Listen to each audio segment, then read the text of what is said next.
Ladies and gentlemen, welcome to this brief presentation on the Cyanokit program being administered by Virginia Beach EMS, where we will talk a little bit about hydrogen cyanide poisoning and then more specifically concentrate on our treatment mechanism, which is the Cyanokit. Hydrogen cyanide is a cellular asphyxiant. Essentially, inhalation of hydrogen cyanide prohibits the proper oxygen utilization by cells. Hydrogen cyanide will bind to the hemoglobin and not allow oxygen to be offloaded to the red blood cells the way it should to allow for healthy cellular respiration. So with hydrogen cyanide exposure, there is the risk of a cessation of cellular respiration, which can ultimately lead to cellular mortality. The death of our cells will lead to death of tissues. Death of tissues will lead to the death of organs. Death of organs can lead to the death of organ systems, and ultimately death of organ systems lead to death, period. As we talk through this, keep in mind that for our purposes, exposure to hydrogen cyanide, what we're talking about is a patient's exposure to this toxic byproduct of combustion through an environment where this occurred, such as a structure fire, a car fire, maybe melting plastic with close exposure, or whatever it may be. When stuff burns, there's obviously a lot of different stuff within the smoke, and it's largely dependent on what it was that burned, how hot it got, how much oxygen was present to fuel that, and how much ventilation there was. There's a big difference between a pile of trash burning in the woods versus a pile of trash burning in a house with doors and windows closed. The more ventilation there is, the more opportunity for dilution of toxins there would be, and the opposite of which, the less ventilation there is, the less opportunity there is for dilution. And the hotter a fire can burn with the greater length of time and greater amounts of oxygen, the more chance there is for those toxins themselves to be burned up. But typically, for what we're talking about when it comes to smoke inhalation from a structure fire or car fire, whatever it may be, we're specifically talking about incomplete combustion. As you know already, anytime there's incomplete combustion, there's the risk of carbon monoxide being present. And that's something we've all known for some time, that patients exposed to incomplete combustion are at risk for uh, carbon monoxide toxicity. Well, the good thing about carbon monoxide is it largely can be reversed. Carbon monoxide, our goal is to hyperoxygenate with 100% oxygen to push that carbon monoxide off the cells and out of the tissues and allow for oxygenation. And typically that will occur if caught soon enough. We can reverse the effects of carbon monoxide with that 100% oxygenation over time. It's not something pre-hospitally we necessarily can negate completely at the time of incident, but we certainly start that treatment with our high flow oxygen, getting them to the right facility where maybe they'll go into a decompression chamber, and so they can have the tissues oxygenated more openly and freely. But if it's caught in time, the effects of carbon monoxide can be largely reversible. Whereas the effects of hydrogen cyanide, unfortunately, once they cause cellular death, that is not reversible. So when we talk about Cyanokit, we're talking about a product that can quickly inhibit the action of the hydrogen cyanide and allow for the conversion of it to a vitamin that essentially our bodies can then void out. There's cyanide present in many products within our homes, our workplaces, our vehicles, whatever it may be. Cyanide can be released from the burning of wool, silk, cotton, paper, plastics, and etc.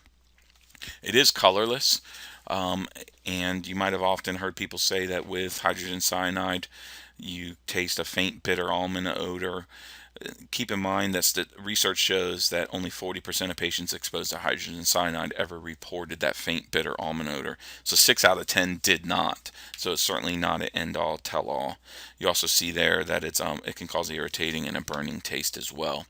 So important to remember that hydrogen cyanide along with carbon monoxide are considered the toxic twins of incomplete combustion, and where we suspect one, we assume the other is present. So if you're worried about a patient having carbon monoxide exposure, you should be worried about them having hydrogen cyanide exposure as well. As I briefly mentioned previously, the problem is the damage caused by hydrogen cyanide is irreversible, and it's 24 more times toxic than carbon monoxide. And when the two are present together, those toxic twins, the toxicity of hydrogen cyanide is magnified dramatically. So that hydrogen cyanide, essentially, when introduced to the body through inhalation, ingestion, or absorption, binds and deactivates to the mitochondrial cytochrome A3, inhibiting that cellular utilization of oxygen. So essentially, the cells can't work the way they're supposed to. They can't pick up the oxygenated red blood cells. The red blood cells can't make their way through the body to offload that oxygen and pick up the waste products to allow us to then expel them, because the hydrogen cyanide takes the place of those oxygen molecules being able to bind to that hemoglobin. The brain and heart typically are the most affected because of the two most oxygen dependent organs that we have, and the most susceptible to permanent injury in the fastest amount of time. So with the heart definitely being more susceptible, hydrogen cyanide can cause heart attacks or cardiac related injuries due to the hypoxic effects. And not only is there the acute exposure of our patients that might have come from an environment where there was incomplete combustion, such as a car fire, house fire, office fire, whatever it might be, there is also the long-term risk to our partners in the fire service if they were not necessarily wearing their respiratory protection during all phases of an operation like they should, or if they had a failure to their respiratory protection. Firefighters in the U.S. are at a greater risk of hydrogen cyanide toxicity from long-term exposure, and that's something that we hope our brothers and sisters in the fire service certainly remain cognizant of, and we know that they're trained to appropriately use their personal protective equipment to combat those risks. So the less combustion, so the more incomplete combustion there is, the greater chance for hydrogen cyanide. If the hotter the fire gets, with the more fuel load and oxygen that it has, the better chance for burning that toxicity away completely. But by and large, the fires that we're talking about here, whether it's in a house burning down, or if it's a mattress on fire in a room, or maybe a cigarette caught a backseat of a car on fire, that's all considered incomplete combustion because it's not burning entirely away, and it's not burning hot enough, fast enough, or long enough to burn those toxins away. And the risk is what are those patients exposed to in that time being? So hydrogen cyanide is greatest in fires with low heat and low O2 levels. When inhaled in a low oxygen environment, cyanide becomes 10 times more toxic. So do you think there's low oxygen in a house fire? Absolutely. The smoke is displacing it. The oxygen is getting consumed by the fire itself. It's already a low oxygen environment. Then when you introduce the hydrogen cyanide toxin, it's 10 times more toxic, ultimately leading to acidosis, cellular death, respiratory depression, and arrest. For us, a telltale sign of hydrogen cyanide exposure is going to be the environment from which the patient came. So if I'm treating a patient that's presenting with respiratory distress, even perhaps altered mental status, but they're sitting outside on a sidewalk, chances are I'm not too concerned about hydrogen cyanide exposure, unless there was some other underlying reason, they might have been exposed. But if a firefighter pulls them from a house fire and delivers them to me as I'm staged, prepared, ready to receive patients, and I see evidence of soot around the nares or airway burns, or any indications that they were in that environment, then I'm going to assume that they've been exposed to hydrogen cyanide until proven otherwise. If I'm worried about them being exposed to carbon monoxide, then I should be worried about them being exposed to hydrogen cyanide, and the same true in reverse.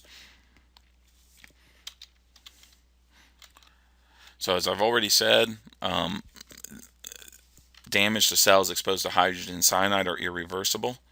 Unlike CO, CO there is a chance for reversal with 100% oxygenation in a timely fashion and with other pertinent treatments. But with hydrogen cyanide, thus the need for a more faster, more effective treatment. And because we can't do at the patient's side point of care testing to truly define if it's hydrogen cyanide exposure or not, in large part we're making assumptions based on where the patient came from. We need to have an agent that can not only help save cellular life, but that's also safe to use should our assumptions be wrong. So when we talk about cyanokits, the good news is it is relatively safe, even if all indications are a patient was exposed to hydrogen cyanide, but it turns out that they were not. The cyanokit, by and large, is not going to hurt them. Too often it's hard for us to tell, and we shouldn't be trying to differentiate between exposure to carbon monoxide or hydrogen cyanide. Again, where one is present, the other one should assume to be present, because they both can present with altered loss of consciousness, altered level of consciousness, respiratory arrest, cardiac dysrhythmia, seizures, and lactic acidemia. Carbon monoxide, we're taught that a telltale sign could be a severe headache. You know, again, if somebody was pulled from a room and contents fire and the patient told you they had a bad headache, but they also had respiratory distress and an altered level of consciousness, I certainly wouldn't want to assume it was solely carbon monoxide poisoning because of the headache complaint. They're both present. So for carbon monoxide, we treat with oxygen, oxygen, oxygen, in addition to treating underlying, signs and symptoms and problems. Carbon monoxide is reduced 50% every 30 minutes if 100% O2 is used. So our goal for carbon monoxide is to get them on that high flow oxygen right away. And keep in mind that your pulse oximetry is considered unreliable due to carbon monoxide, because what the pulse oximetry is reading something binding. It can't differentiate between the oxygen or carbon monoxide. So a patient with carbon monoxide exposure could be reading 99%. Well, what that pulse oximetry is reading is the actual carbon monoxide molecules rather than the oxygen. So treat your patient, not your monitor. I think I already mentioned that hydrogen cyanide can be ingested, inhaled, or absorbed, and the signs and symptoms closely mimic those of carbon monoxide poisoning: altered LOC, dyspnea, shortness of breath, headache, bright red discoloration bright red discoloration in skin. There could be the smell of almonds on the breath, dysrhythmia, seizure, coma, death. And I will tell you right now, I'll kind of cut to the chase. Should a patient be removed from an environment where you're concerned hydrogen cyanide was present and that patient present in significant respiratory distress, respiratory arrest, or cardiac arrest, we do not delay our standard treatment for those problems for the administration of Cyanokit. We would want to consider the administration of Cyanokit after we do our initial ABC life-threatening care, such as our ACLS algorithm. So patient cardiac arrest, I'm still going to go ahead and get them epi on board, do my cardiac monitor, and consider everything else. And at some point, I would hope to consider the Cyanokit, but it certainly doesn't take the place of our immediate cardiac care. So again, when do we suspect? If they were exposed to fire or smoke in an enclosed area. Now, a word of caution. I do know of a case where there was a young female patient who was complaining of respiratory distress, went unresponsive. Her parents called 911. Fire department got there, took her to the hospital. And she did not come from a room where there was a fire. But what she did come from was her bedroom, where she had laid it was kind of a pink plastic lace type material over top of a lamp to make an accent for her lighting. And the light bulb had melted some of that, Well, the byproduct of that melting put off hydrogen cyanide in the air. Now, they didn't know it at the time. They actually took her to the emergency room. The doctors couldn't find out what was going on. An ER tech that worked in the emergency room was also a paramedic for the local fire department on their hazmat team. He was the one that suspected it and caught it. And they actually called the fire department hazmat team to bring a Cyanokit. This was in a different city of Virginia. To the ER, they gave it to her, and it saved her. So it doesn't just have to be the big, smoke and flames fire. Be detectives. What are underlying issues that could be going on? Make sure you survey your environment in its entirety. Again, that's soot around the mouth, nose, or back of mouth, altered mental status, anything that could come with that. Whoops, I'm sorry. Let me go back up here. So because of this, because it's permanent cellular death, because the hydrogen cyanide is prohibiting the body's normal cellular respiration function, we need something that can eliminate the cyanide from the blood, that is relatively safe to give with few adverse reactions, and can do it in a timely fashion before cellular death occurs. And for us, that product is going to be the Cyanokit, which is the only FDA approved pre-hospital medication to give. Cyanokit originally was developed in France, and then several years later it was brought over here. Cyanokit, which is the ideal hydrogen cyanide antidote, is easily given pre-hospital with the initial signs and symptoms, and good for us and good for the patient. It does have a rapid onset of action. Basically, we give the Cyanokit. It's going to convert the hydrogen cyanide in the body to a vitamin that can then be voided out of the body and allow oxygen to do its normal job. It is relatively safe to use and is considered not harmful if given to non-affected patients. There's a little bit to administering it. There's a little bit of a kit we'll show you and we'll go over. It's certainly not hard, but seeing how you will rarely give Cyanokit, if ever. It should be something that we should probably look at every so often to keep ourselves proficient with it. So Cyanokit is the only FDA-approved pre-hospital antidote, and it comes with everything that you could need. It's going to come with a medication, which is called hydroxycobalamin. The hydroxycobalamin is going to bind to that hydrogen cyanide, convert it to a vitamin that can then be peed out of the body, voided out of the body. It comes with a transfer spike, which we'll talk about, and it comes with intravenous tubing. The medication as it comes in the vial is a powder that we have to reconstitute. So we're going to use a transfer spike to take normal saline fluid from an IV bag and put it into the vial in order to reconstitute the medication. So like I said, the hydroxycobalamin tightly binds cyanide to form a non-toxic cyanocobalamin, which is then excreted in the urine. There are some side effects with it. Some of these more often than others. The chromaturia, the red-colored urine, is certainly something to keep in mind. I've heard stories how it could be quite alarming to people if they go to put a Foley in a patient and it's nothing but red urine coming out. Hopefully the hospital staff took note that we gave Cyanokit and it's something that they're aware of. But you might want to pass on that reminder as well. The skin will get really red. I've never given it myself. I have talked to providers that have, and pretty much all of them have told me that the one thing that really shocks them is how red and how fast and how red the skin got. And the whites of the eyes, they also tell me, got really red. They say a rash is a common adverse reaction. Blood pressure can go up, nausea, headache, some localized reactions. But again, just remember these are common adverse reactions. These are not signs of an allergic reaction, and they're not signs of anaphylaxis. Either of which can occur. An allergic reaction can occur, but it is extremely rare. Should it occur, then we're going to treat it accordingly as we would any other allergic reaction. The other thing to take note of is once we give Cyanokit to a patient, it can interfere with some of those clinical laboratory tests the emergency room might be doing. So it's something the hospital staff should be aware of, but it probably wouldn't be harmful to pass on a reminder, in good faith that says, hey, just remember, you might know this, but just remember that we gave Cyanokit and it can interfere with some of your lab results.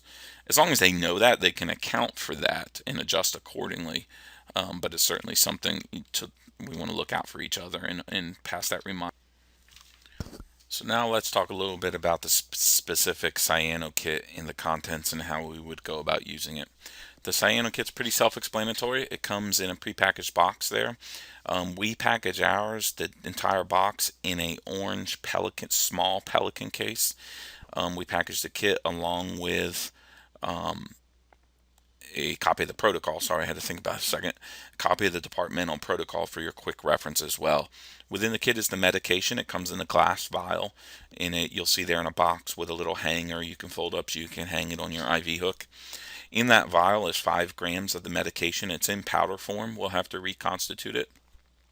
But the dosage for a standard patient is relatively easy for us. It's the entire bottle. It's the entire vial. 5 grams. So we give 5 grams of Cyanokit to an adult patient, and we would give that 5 grams over 15 minutes via infusion. It comes with its own IV tubing because it needs to be vented tubing since it's in a glass vial, and that's not something we commonly have. In addition, it comes with a transfer spike, which is going to enable us to add fluid to the vial to reconstitute it. So as I said, the medication comes in a powder form. It will look like a red powder. We're going to take the 2 protective caps off each end of the transfer spike and we'll pierce the vial. With the other end of the transfer spike, we'll pierce a normal saline bag, and we want 200 cc's of normal saline to go into that bottle. Should you forget that it's supposed to be 200, that's okay. On the bottle there is a fill line. It'll say fill to line. So add the normal saline until it comes up to that line. If you accidentally grab lactated ringers instead of normal saline out of the IV box, that's okay. It's not the preferred fluid, but it is okay to use. Lactated ringers will not cause adverse effects. They say normal saline is the more preferred fluid simply because the majority of the studies and research were done using normal saline. Once we add those 200 cc's of normal saline, we want to mix it up. We will not shake it vigorously. You want to rock it back and forth. You want to swirl it around a little bit. You can invert the bottle a couple times, but do not shake it vigorously because it's going to add too many bubbles and too much foam for our use. So just give it a good swirl, good rocking for a minute, for about 60 seconds, and it'll take care of it. Then go ahead and spike your medication vial with the vented tubing that the kit came with. Pretty self-explanatory. We do want this medication to have its own IV site, if at all possible. We want to essentially, should the patient require other medicines as part of their course of treatment, i.e. if they coded and they need epinephrine or so forth, what is not so clearly known is how the Cyanokit would affect the epinephrine or vice versa. So it's best to have a separate IV site. And again, remember, patients dealing with respiratory, airway, cardiac issues, administration of Cyanokit is not the #1 priority. It's in your treatment list, but we still got to take care of airway, breathing, and circulation first.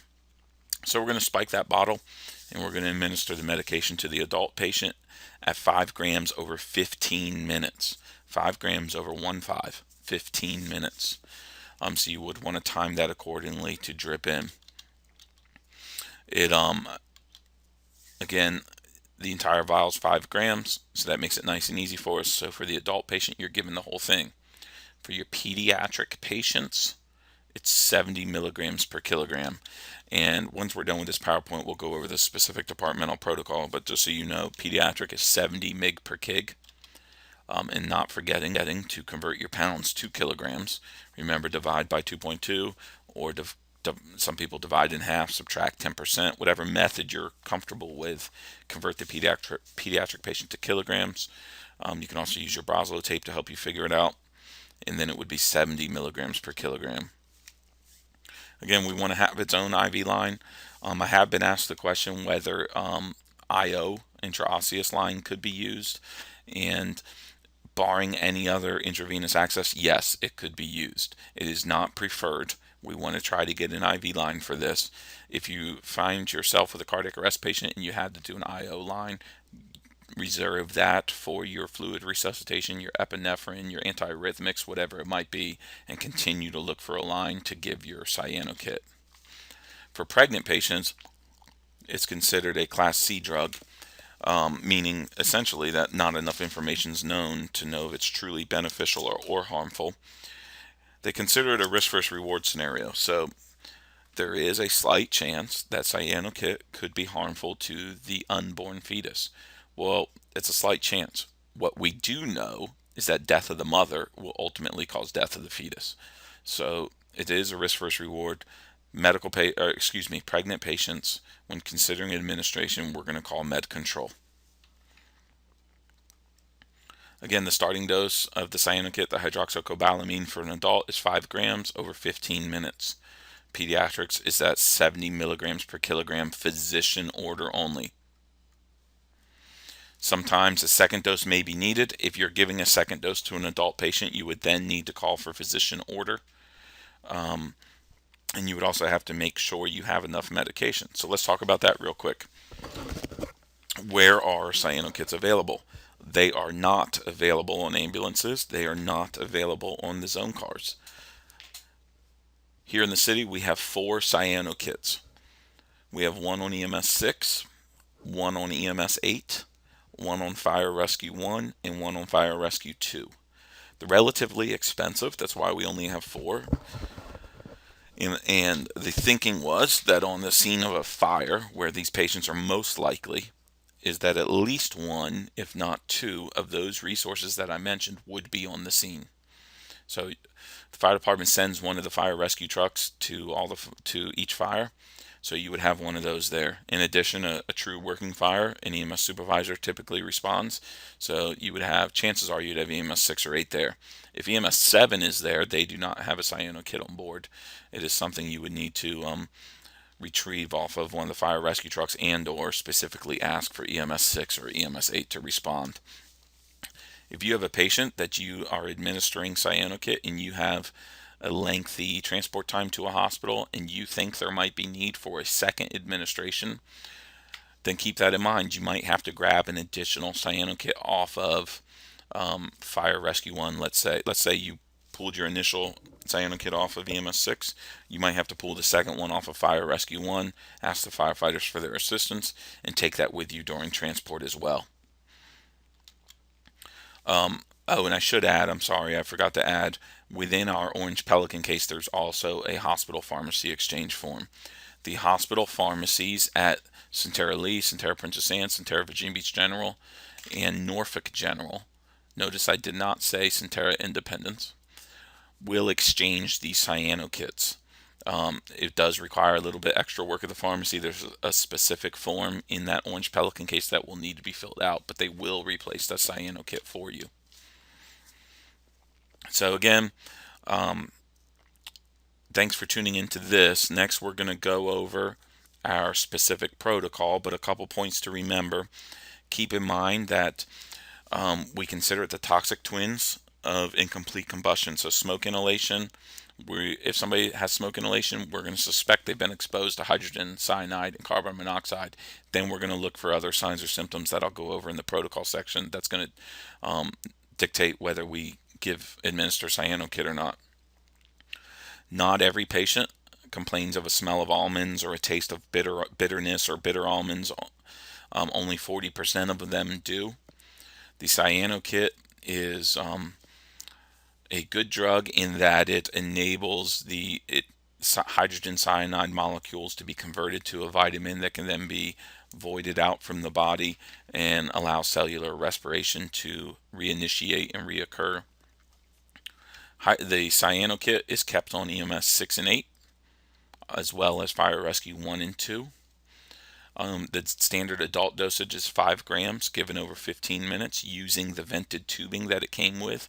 Remember, you're going to have to reconstitute the medication with 200 cc's of normal saline using the transfer spike that it comes with. And that once you administer it, be on the lookout. Your patient might have red colored urine, might have red skin, the whites of their eyes might turn red, they might complain of some localized itching or burning sensation where the medication's given, and so forth. All right, now we'll So let's take a look at our specific departmental protocol. This is not one of your Thames regional protocols. This was specifically developed for Virginia Beach EMS with approval from Dr. Martin. And essentially what you're going to need to do is make sure you have a hard copy of this protocol, make sure you read it over and study it. But I want to go over some of the more specific details with you to this protocol. It's basically the applicability. This protocol applies to those paramedics that have completed the Cyanokit training and have been approved to give Cyanokit. It cannot be administered by intermediates. It must be a paramedic that have completed specific training. The Cyanokits are only kept on EMS supervisor vehicles, EMS 6 and EMS 8. This actual protocol that you see here has not been updated to reflect EMS 8, since at the time it was written we did not have EMS 8 in service. But again, the Cyanokits are carried in an orange Pelican case on EMS 6 and 8, along with Fire Rescue 1 and Fire Rescue 2. The indications for administration of hydroxycobalamin, the Cyanokit, is basically three things. The clinical suspicion, which is what you as a patient care provider with the knowledge, skills, and abilities deems it to be. The suspected exposure, which would be the environment the patient came from, and any of the following: hypotension that's not attributed to other obvious causes, altered mental status, coma, seizures, a respiratory cardiac arrest. There are no known absolute contraindications. There are some relative contraindications. Pregnancy, which is one. It's that whole risk versus reward thing. We do know that there's not enough information known to determine how Cyanokit truly affects a fetus. But what we do know is if the mother dies, that the fetus doesn't have a chance for survival. So in those cases, we would defer to med control, advise them on what you have, ask, if you're considering Cyanokit, let the physician know that you'd like to get administered a Cyanokit, advise them the patient's pregnant, and defer to their judgment. The other relative contraindication would be a cardiac arrest due to a reason other than the smoke inhalation or exposure. Again, you would want to defer to medical control for any sort of concerns or questions, making sure that if the patient's in cardiac arrest, that you are treating the cardiac arrest with emergency cardiovascular care guidelines first and foremost. So we already went over the procedure of how to put it together and give it, but just a friendly reminder, at no time would we delay the maintaining or intervention of an airway. We got to make sure the patient has a patent airway that they can keep open.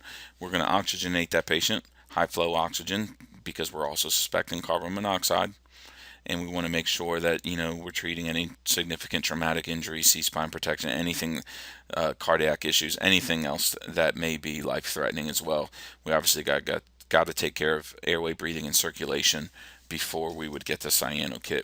We want to make sure they're appropriately monitored, that you have full set of vitals, you have them on a monitor, go ahead and do a 12-lead pulse oximetry, end tidal CO2, and so forth.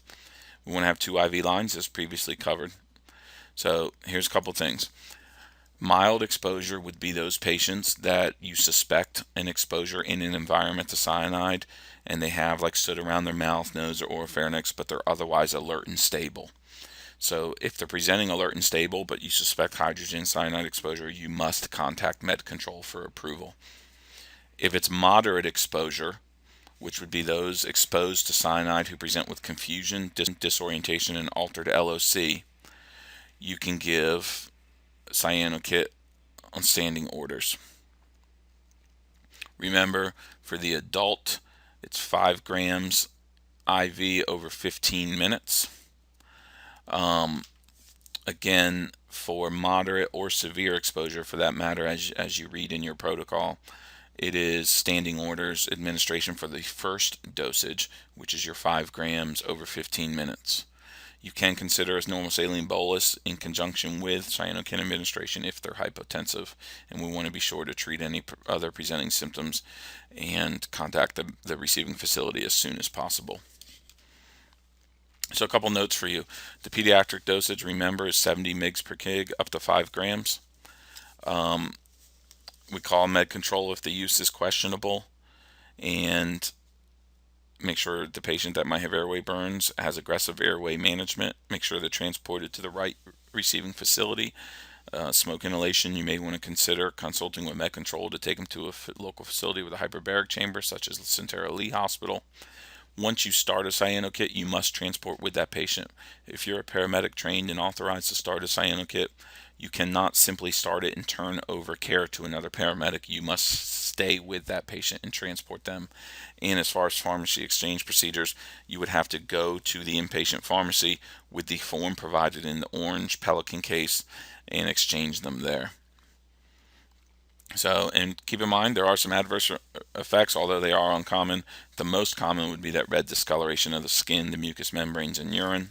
Transient hypertension may occur at the end of the infusion, but there's nothing you would necessarily need to do for that. And we want to try to have a second IV line if at all possible. So please, that was real brief. Please make sure you print this off, read it over, get to know it like you do your other protocols, and good luck and be safe.